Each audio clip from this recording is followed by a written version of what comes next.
السلام علیکم ورحمۃ اللہ وبرکاتہ۔ بسم اللہ الرحمن الرحیم۔ سبق چل رہا تھا ہمارا، وقت ہو چکا تھا تو درمیان میں بات رک گئی تھی۔ بات یہ چل رہی تھی کہ قرآن مجید میں جہاں بھی کہیں تذکرہ آیا ہے احکام کو لے کر تو پھر وہاں پہ مرد کو مقدم کیا گیا ہے۔ جیسے چوری کا معاملہ آیا، چوری کے احکام نازل ہوئے تو پھر وہاں پر پہلے مرد کو بیان کیا۔ اسی طریقے سے اور دیگر مقامات پر مردوں کو مخاطب کیا گیا ہے۔ یا ایھا الذین آمنوا والی عبارتیں بہت زیادہ ہیں، آیتیں بہت زیادہ ہیں۔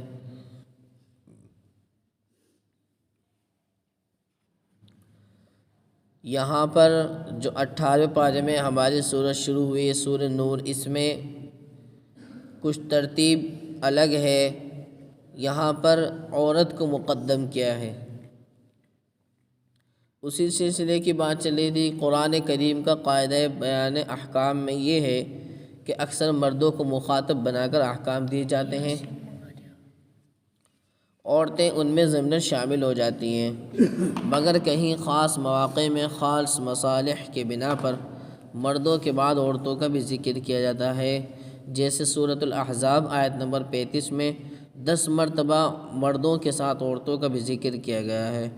ان المسلمین والمسلمات والمؤمنین والمؤمنات والقانتین والقانتات والصادقین والصادقات والصابرین والصابرات، مطلب صدقہ کرنے والے مرد بھی اور صدقہ کرنے والی عورتیں بھی، صبر کرنے والے مرد بھی اور والصابرات، صبر کرنے والی عورتیں بھی۔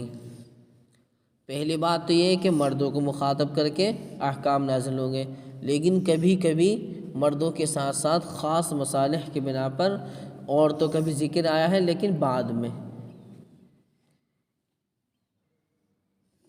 حد سرقہ کے بیان میں، چوری کے حد کے بیان میں بھی چوری کرنے والی عورت کا تذکرہ چوری کرنے والے مرد کے بعد کیا گیا ہے۔ والسارق والسارقۃ فاقطعوا ایدیہما، کہ چوری کرنے والا مرد اور چوری کرنے والی عورتیں، یہاں بھی عورت کا ذکر کب ہے؟ بعد میں ہے۔ مگر زنا کی سزا کے بیان میں زانیہ کا تذکرہ پہلے کیا گیا ہے۔ اس سلسلے میں اولاً یہ بات جاننی چاہیے کہ عام طور پر عورتوں کا تذکرہ اس لیے نہیں کیا جاتا کہ وہ مستورات ہیں، لوگوں کے سامنے ان کا تذکرہ پردے کے منافی ہیں، اور عربوں کا مزاج بھی یہی ہے، وہ مجالس میں عورتوں کا ذکر نہیں کرتے۔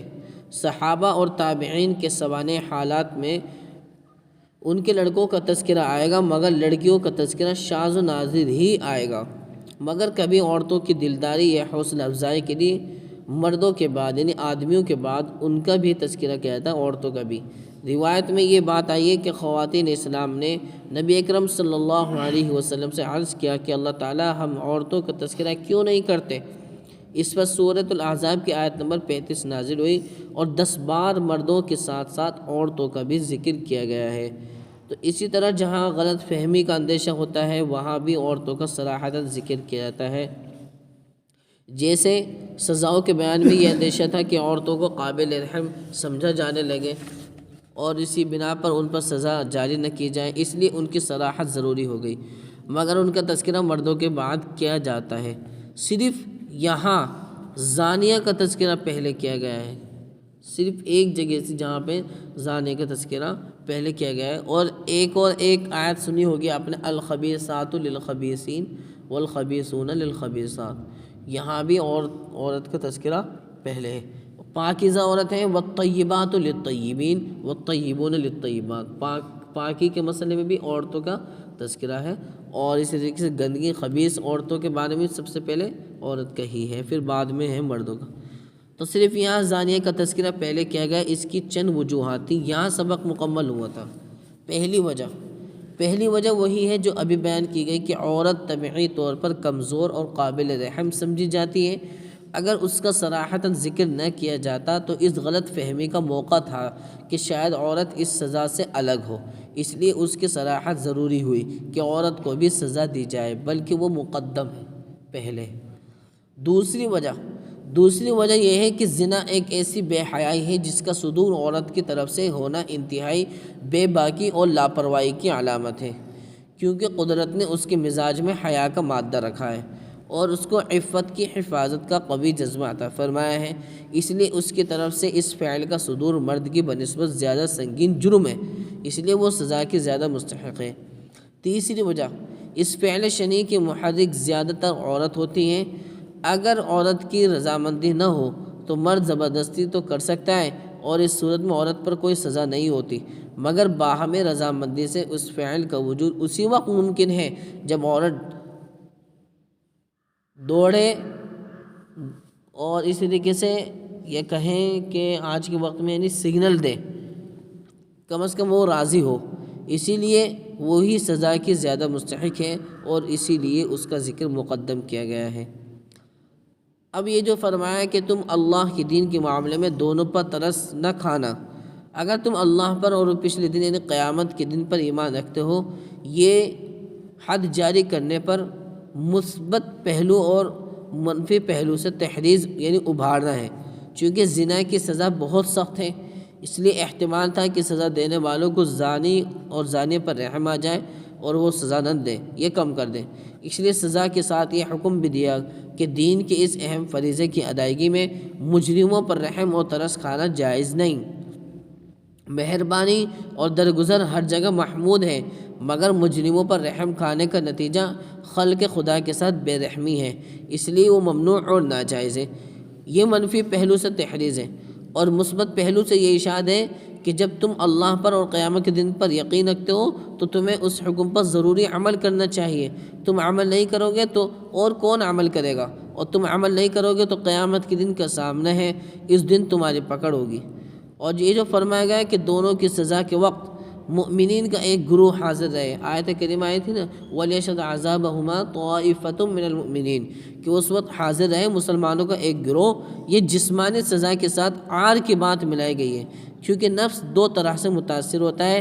نمبر ایک، جو نفس بہیمیت یعنی حیوانیت میں غلطاں پیچا ہوتا ہے، اس کو جسمانی ایذا ارتکاب جرم سے روکتی ہے، اس کو جسمانی ایذا جرم کو مرتکب کرنے سے یعنی مطلب دوبارہ اس گناہ کو کرنے سے روکتی ہے۔ جسمانی ایذا جب پٹائی ہوتی ہے، جیسے منہ زور بیل اور اونٹ کو سخت مار شرارت سے روکتی ہے، اور جو نفس جاہ پسند اور عزت کا طالب ہوتا ہے، اس کو ایسی عار جو گلے کا ہار بن جائے جسمانی ایذا سے بھی زیادہ گناہ سے روکتی ہے، اور جس پر حد جاری کی جاتی ہے اس کا حال معلوم نہیں کہ اس کا نفس کس قسم کا ہے، اس لیے حدود میں جسمانی تکلیف کے ساتھ ساتھ عار کی بات بھی ملائی گئی تاکہ کسی کو یہ چیز گناہ سے روکے،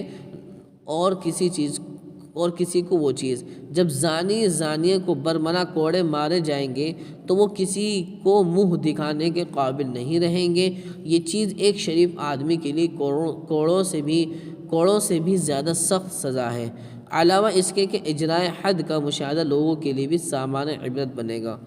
یعنی ایک مرتبہ بھی یہ سزا جاری ہو جائے کسی ایک زانی اور کسی ایک زانیہ پر بھی، تو پھر معاشرے میں زنا کا رواج ہی بہت کم ہو جائے گا، کیونکہ ہر ایک کو یہ خیال آئے گا کہ بس اپنی جان کی بھی حفاظت کرنی ہے، اور جب یہ ہوگا تو پھر ہر کوئی نکاح کی طرف بھی آمادہ ہوں گے اور نکاح کا دروازہ کھلے گا محسن کے لیے۔ یعنی حضرت عمر رضی اللہ تعالیٰ عنہ نے فرمایا، اللہ تعالیٰ نے حضرت محمد صلی اللہ علیہ وسلم کو دین حق کے ساتھ مبعوث فرمایا اور آپ پر اپنی کتاب نازل فرمائی، پس اللہ تعالیٰ نے جو آیات اتاری ان میں آیت رجم بھی تھی، اور خود رسول اللہ صلی اللہ علیہ وسلم نے رجم کیا، اور آپ کے بعد ہم نے بھی رجم کیا یعنی سنگسار کیا، اور رجم اللہ کی شریعت میں برحق سزا ہے اس پر جس نے زنا کیا جبکہ وہ شادی شدہ ہو، خواہ مرد ہو یا عورت، جب گواہ قائم ہو جائیں یا حمل ہو یا اقرار ہو۔ یہ متفق علیہ بخاری شریف اور مسلم شریف کے حوالے سے بھی یہ بات ہے، اور نسائی شریف کی روایت میں ہے کہ اگر یہ خطرہ نہ ہوتا کہ کہنے والے کہیں گے کہ عمر نے کتاب اللہ میں اپنی طرف سے کچھ بڑھا دیا تو میں قرآن مجید کے کسی گوشے میں اس کو لکھ دیتا، آیت رجم جس کی تلاوت منسوخ ہو گئی ہے، یعنی حکم ابھی باقی ہے، نبی نے بھی اس پہ عمل کیا ہے، صحابہ نے بھی اس پہ عمل کیا ہے، لیکن آیت جو ہے وہ پڑھی نہیں جاتی ہے اور عمل کیا جاتا ہے۔ یہ میں نے بہت پہلے بھی بتلائی تھی آپ کو کہ کچھ آیتیں ایسی ہیں جو منسوخ الحکم ہیں اور منسوخ التلاوہ نہیں ہے، یعنی حکم تو ان کا منسوخ ہو چکا پر پڑھی جاتی ہیں وہ آیت پڑھی جاتی ہے۔ کچھ آیتیں ایسی ہیں جو پڑھی تو نہیں جاتی لیکن ان کا حکم باقی ہے، ان میں سے یہی آیت ہے۔ چنانچہ کیا تھی وہ آیت؟ الشیخ والشیخۃ اذا زنیا، بوڑھا اور بوڑھی عورت، اس سے مراد یعنی جو شادی شدہ مرد اور شادی شدہ عورتیں، یہ حکم تھا۔ لیکن جب اس چیز کا صدور زیادہ ہونے لگا، نوجوانوں میں بھی، بغیر شادی شدہ والوں میں بھی یہ چیز آنے لگی، تو آیت کریمہ ہو گئی ڈائریکٹ الزانیۃ والزانی، زنا کرنے والا مرد چاہے وہ نوجوان شادی شدہ ہو چاہے وہ بغیر شادی شدہ ہو۔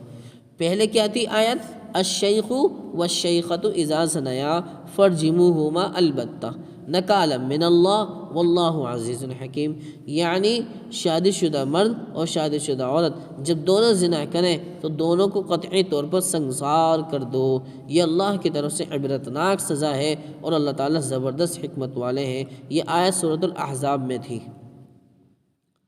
پہلی وجہ ان کو سزا کیوں دی جاتی ہے؟ بچپن اور بلوغ کے احکام مختلف ہوتے ہیں۔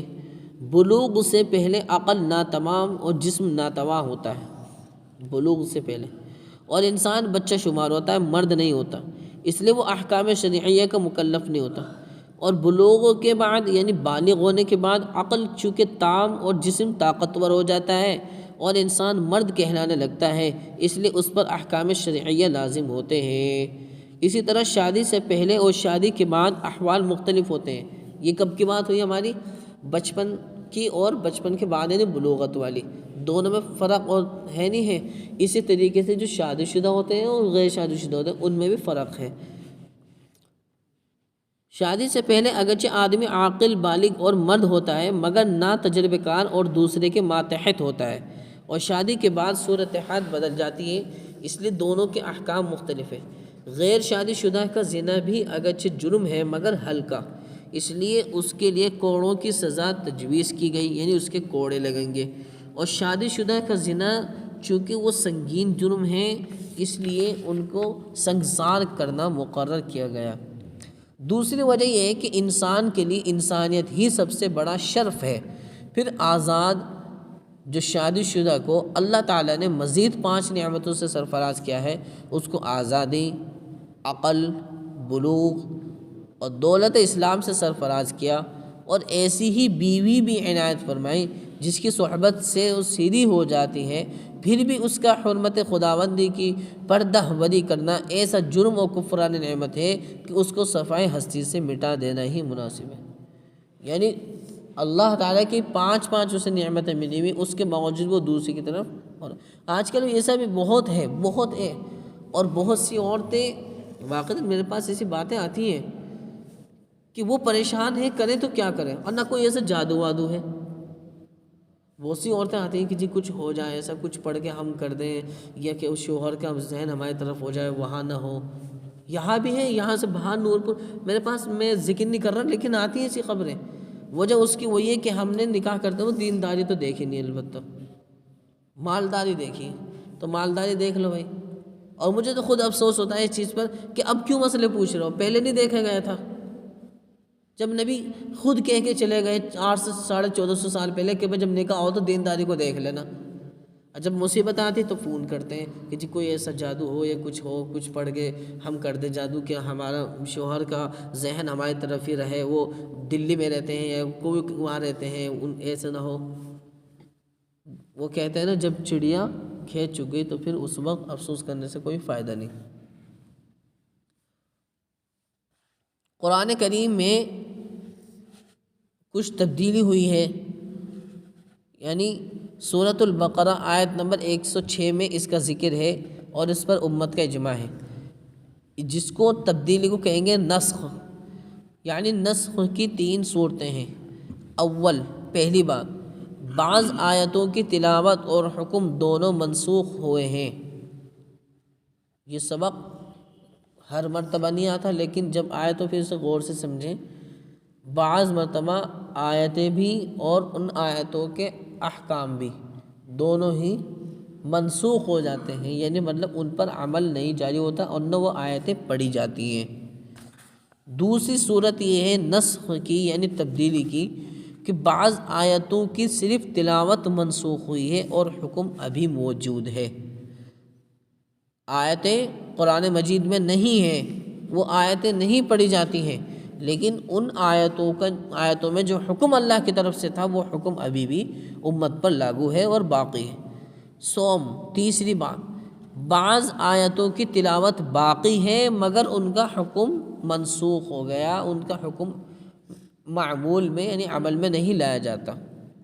پہلی قسم کی وجہ تو ظاہر ہے، باقی دو قسموں کی وجہ یہ ہے کہ کبھی کسی آیت کا قرآن کریم میں باقی رکھنا مصلحت نہیں ہوتا مگر اس کا حکم باقی رکھنا مقصود ہوتا ہے، اس لیے پہلے آیت نازل کی جاتی ہے اور اس پر عمل شروع کرا دیا جاتا ہے، پھر اس کی تلاوت منسوخ کر دی جاتی ہے۔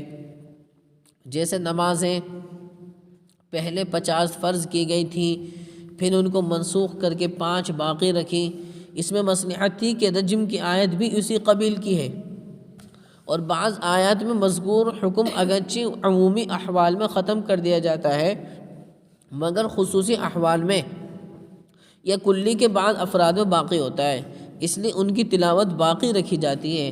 ایسی آیتیں 15-20 ہیں، جیسے ماں باپ اور رشتہ داروں کے لیے وصیت کرنے کا حکم سورۃ البقرہ آیت نمبر 180 میں ہے۔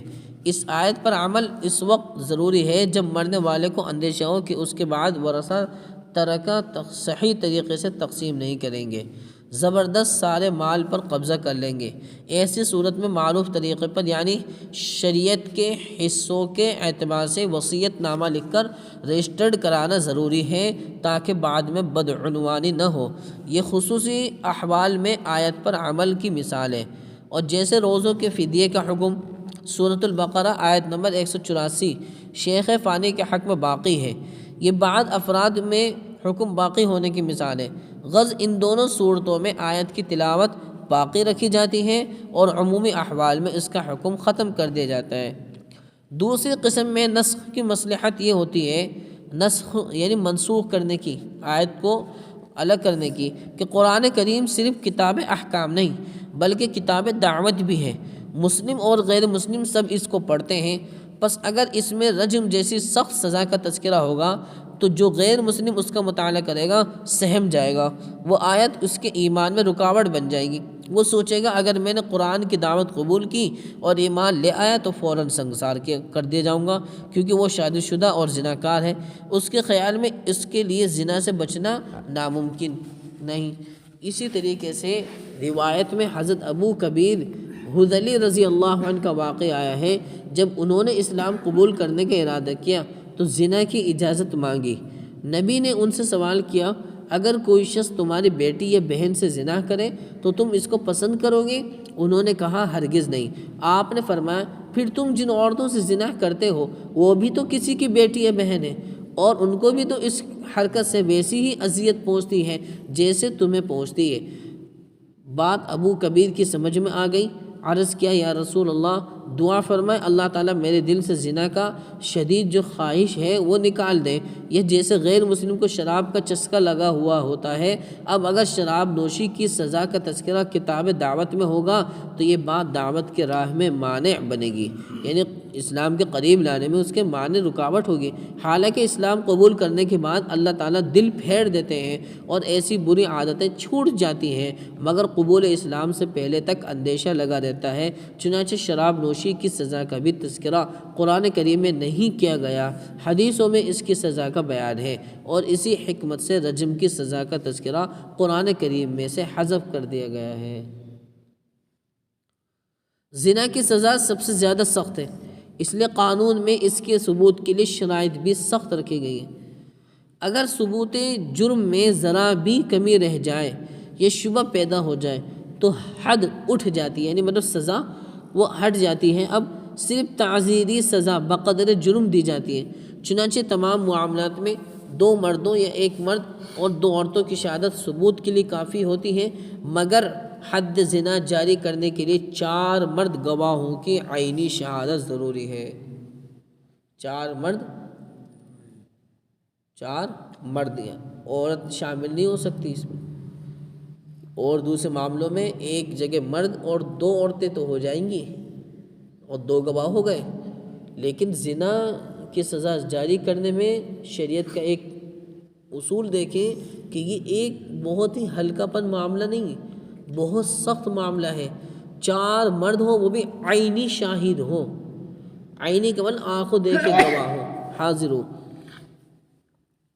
مگر تو یہی کہہ رہے ہیں جس میں کوئی التباس نہ ہو، گواہوں نے واضح طور پر زنا دیکھا ہو، یہ نہایت مشکل امر ہے۔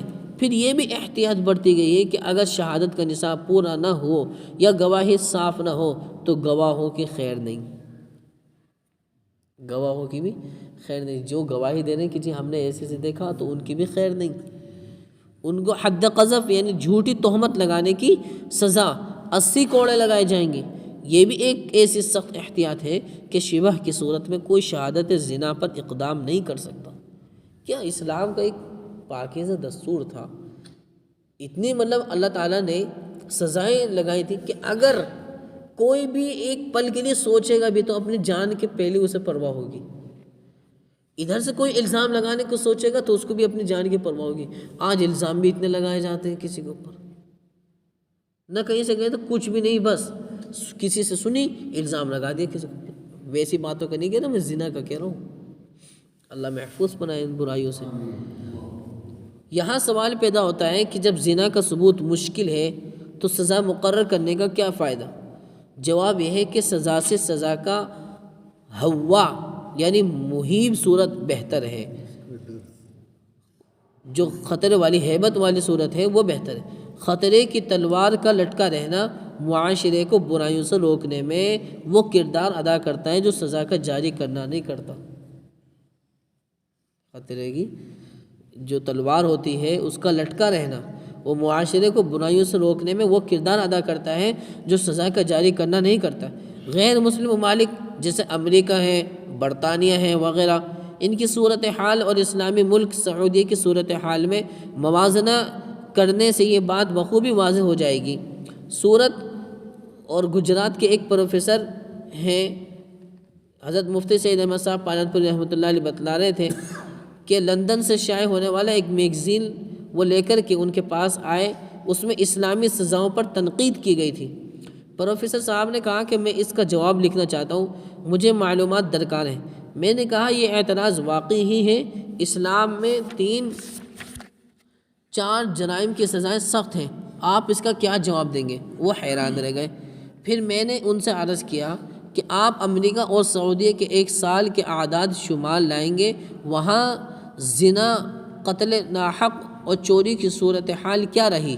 وہ 1 ہفتے کے بعد دونوں ملکوں کا 10 سالہ چارٹ بنا کر لائے، جس سے بات سامنے آئی کہ امریکہ میں ہر 4 منٹ میں 1 قتل ناحق ہوتا ہے، اور زنا اور چوری کی تو کوئی حد ہی نہیں، اور سعودیہ میں 10 سال میں سنگساری کا 1 واقعہ بھی پیش نہیں آیا۔ چند لوگوں کو کوڑے مارے گئے اور چند لوگوں کو قصاصاً قتل کیا گیا یا چوری میں ہاتھ کاٹے گئے۔ تب میں نے کہا کہ یہ اس مضمون کا جواب ہے، سزا سے سزا کا ہوا بہتر ہے۔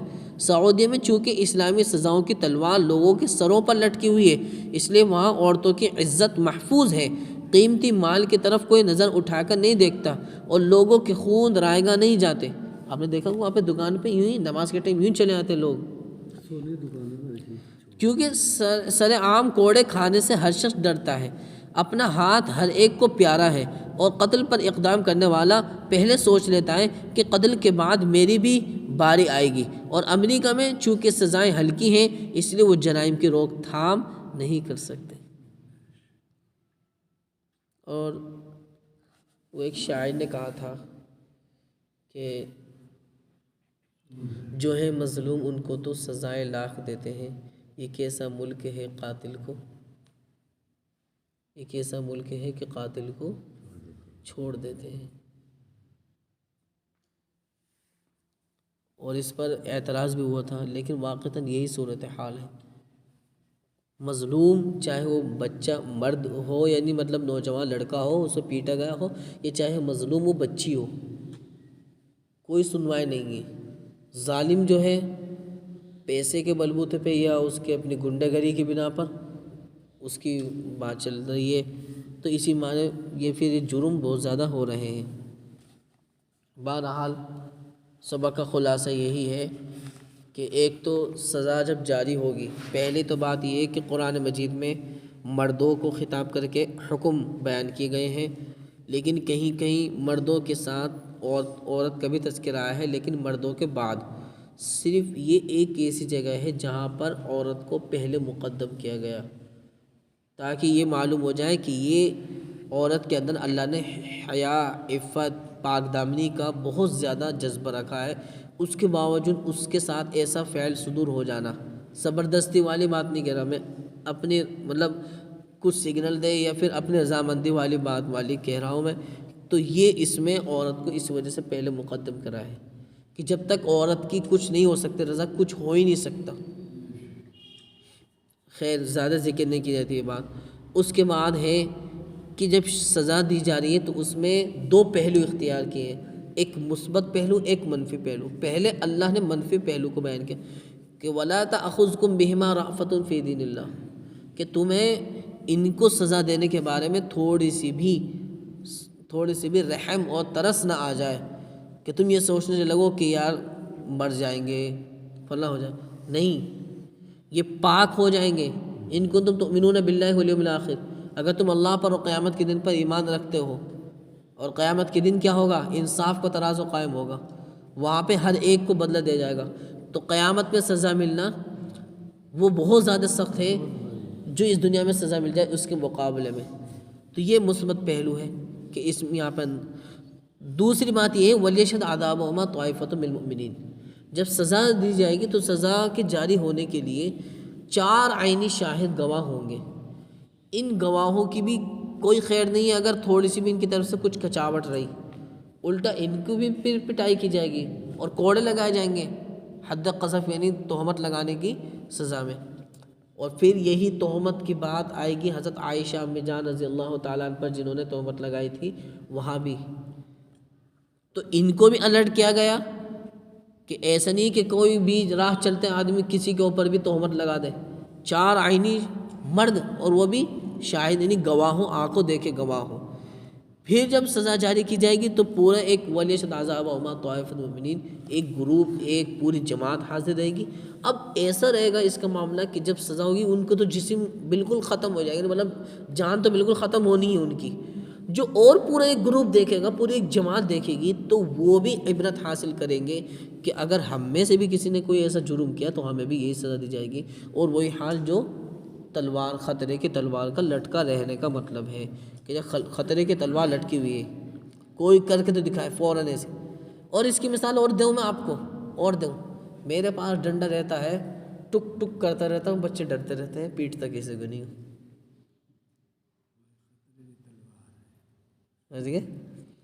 ٹک ٹک۔ تو بہرحال اللہ تعالیٰ ہم مسلمانوں کو اور مسلمان نوجوان بچیوں کو سب کو شعور، سمجھ اور ہدایت نصیب فرمائے، اور ہمارے معاشروں کو ایک بہترین معاشرہ، امن و سکون والا معاشرہ بنائے، تمام برائیوں سے محفوظ فرمائے۔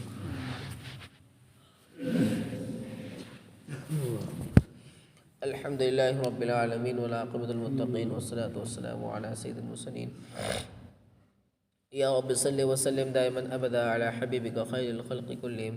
یا اللہ ہم سب کے تمام گناہوں کو معاف فرما، یا اللہ ہمارے تمام خطاؤں کو درگزر فرما، تمام سیئات کو حسنات سے مبدل فرما، تمام لغزشوں کو معاف فرما۔ نبی علیہ الصلوۃ والسلام نے خیر کے لائن سے جتنی بھی دعائیں مانگی ہیں ان تمام اچھی دعاؤں میں ہمارا حصہ عطا فرما، جتنی برائیوں سے شروع فتن سے اللہ کے نبی نے پناہ مانگی تھی تمام برائیوں سے شروع فتن سے ہماری حفاظت فرما۔ یا اللہ ہم سب پر، پوری امت مسلموں پر، یا اللہ زندوں پر، مردوں پہ، یا اللہ سبھی پر رحم و کرم کا معاملہ فرما۔ یا اللہ جو یا اللہ قبر میں چلے گئے ہیں، اللہ مر گئے ہیں، اس دنیا سے چلے گئے، وفات پا گئے، انتقال کر گئے، یا اللہ سبھی کی مغفرت فرما۔ یا اللہ حال فی الحال میں بھی بہت سے انتقال کر گئے، یا اللہ تو ان کی بھی مغفرت فرما۔ یا اللہ بہت سے حضرات بیمار ہیں، یا اللہ تو ان کو مکمل شفا عطا فرما۔ یا اللہ مقتدی حضرات میں بھی یا اللہ ہمارے نمازی حضرات میں بھی یا اللہ بہت سے نمازی یا اللہ بیمار ہیں، ان کو بھی یا اللہ شفا عطا فرما۔ یا اللہ حاجی اخلاق صاحب ہیں یا اللہ، اور بھی یا اللہ حضرات ہیں جو بیمار ہیں، یا اللہ سبھی کو شفا عطا فرما۔